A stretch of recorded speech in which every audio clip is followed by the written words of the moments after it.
Hello and welcome. Today I will be talking about video games and the force that keeps them going.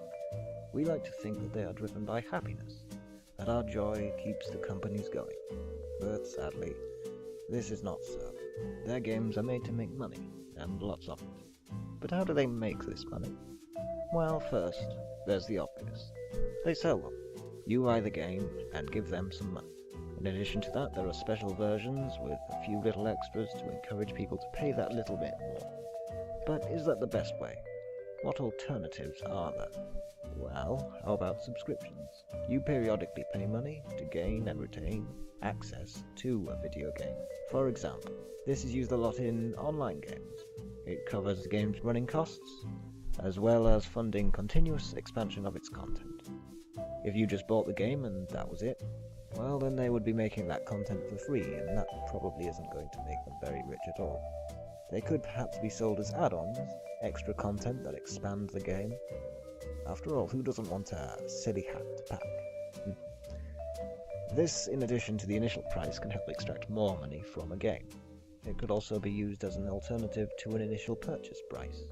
People prefer things that are free. Mobile games, for example, are sometimes free, but have little stores in them where you can buy extras. Anything from a new sword to a whole new set of levels. But people still don't like spending money. So, is there a way to make money from someone without them actually giving it to you? Well, yes, there is. It's what drives television.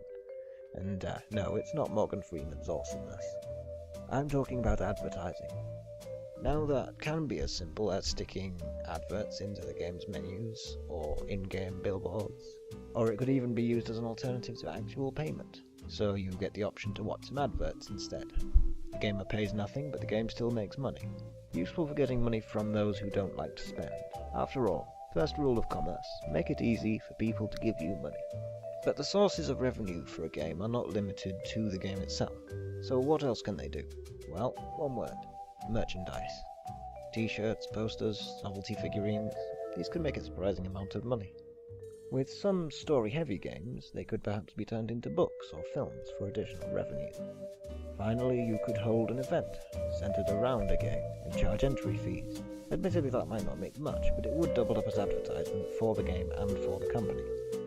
Well, it's a lot to think about. There are many ways to make money. For the games companies out there, it's a real grind. And I think all gamers know about that. Anyway, thanks for listening. Goodbye.